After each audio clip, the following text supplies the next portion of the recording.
Pop quiz, every pony. Can you name me a global superpower in cybersecurity who often steamrolls other cultures and steals their ideas, claiming it for themselves, and cry victim whenever there's even the slightest bit of pushback? Alright, time's up, pencils down, let me see your answers.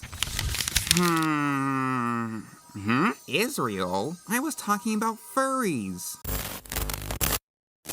So, if you watch my past content, you may have noticed I've given a few jabs toward the furry fandom. I am annoyed by is the fact that he immediately turned into a furry by the next video. It doesn't help the fact that he has now rebranded himself to be a furry. God damn it, the furries can't keep doing this! Stay away from my family, you cretins! But I'm not the odd one out. If you look beyond my channel, you'll notice growing animosity between bronies and furries. Bronies believe that there is an inherent difference between pony culture and furry culture, whilst furries believe that there is no real difference and bronies should just suck it up. I gotta be really careful with my vocabulary this video, but I'm gonna be honest and lay out all my biases. I sympathize with bronies more in this situation than I do furries, and I want to try to help some of you who may be confused better understand our point. But before I start, I do want to make something really clear, and that is my opinion on furries itself, because I don't want to be some kind of vague posting asshole. In my opinion, furries are okay. I mean, they're just any other fandom. It's just an interest or a hobby, meaning you can have multiple. You can be a furry and a brony. And on my end, it would be social suicide as a gay autistic programmer to reject people on the basis that they are a furry. And also, Lord knows my opinions about some brony artists. Can I disagree with furries? Yes. Do I enjoy being a little bit hyperbolic? Yes. But do I think you deserve less respect because you have an interest I don't have? No. And I hope that everyone else watching is holding themselves up to that same standard. Finally, I can stop coddling these losers.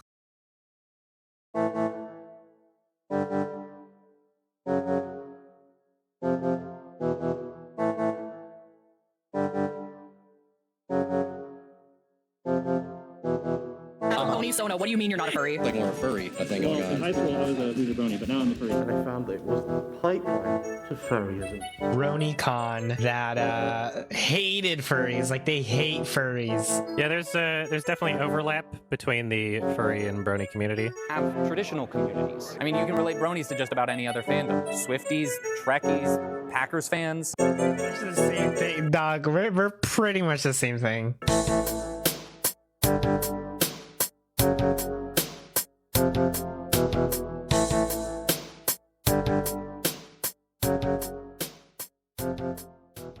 I think a lot of the anger towards the furry fandom can be summed up in one image.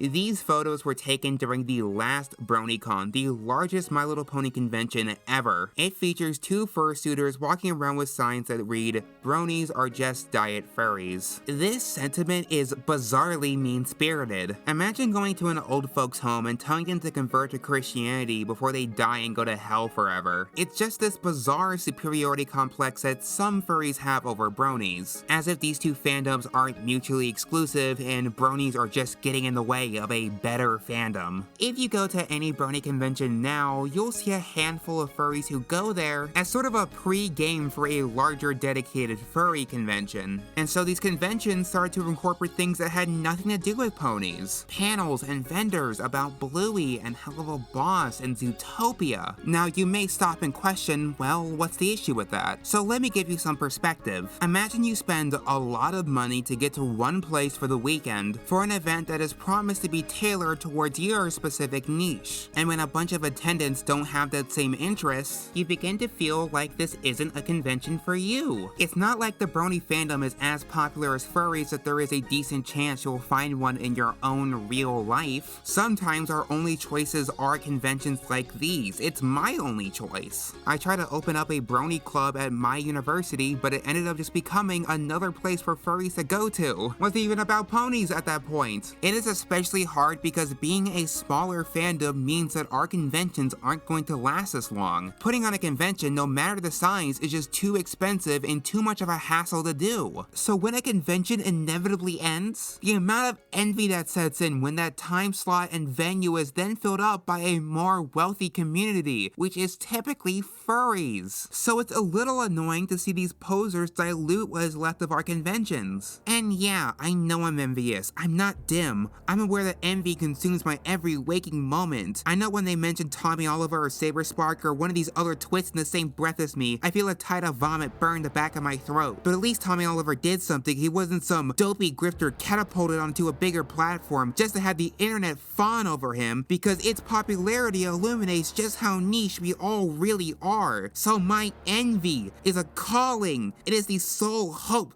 for the Brony fandom because it has what has driven me to annihilating them. What a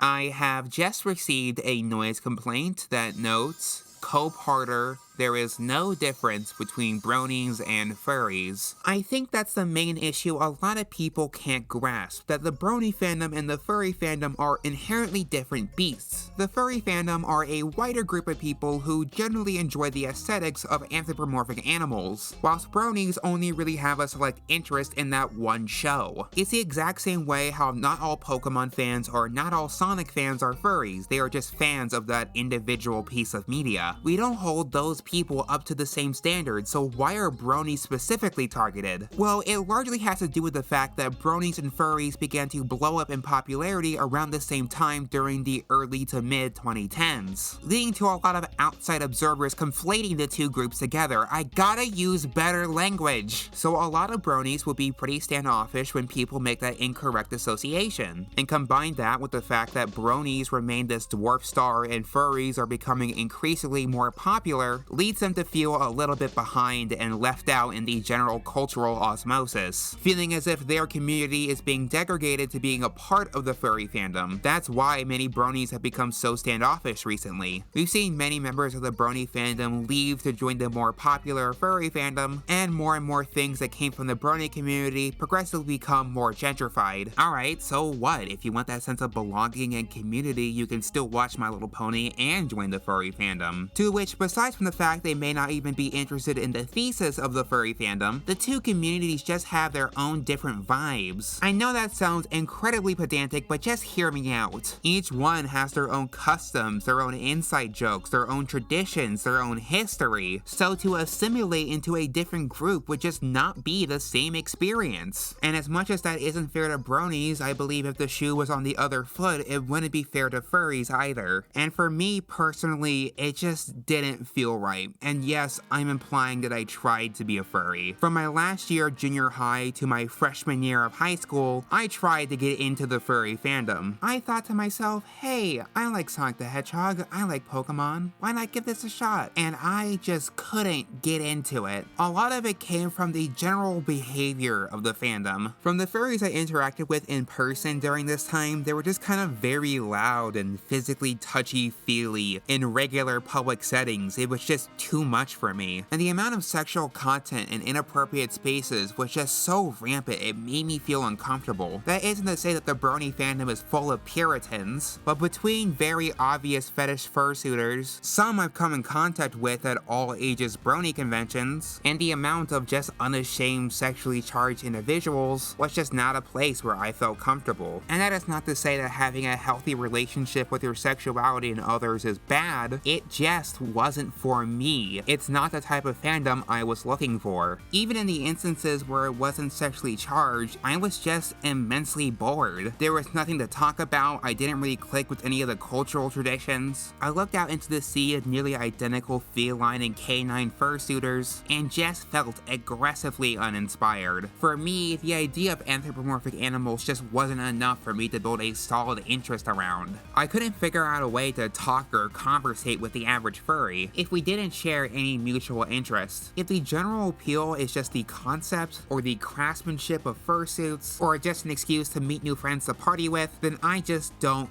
Get it. I just seek out different things in a fandom. I offered them nothing, and they gave me nothing in return. So no skin off my back, and I guess no fur off theirs. There's a joke somewhere about getting off on the back of a furry, I just can't come up with it. And I hope people don't use my anecdotes as a reason to sexually degrade furries. That one Anthpo video where he effectively violated the consent of a bunch of furries in a private sexually charged setting was truly disgusting.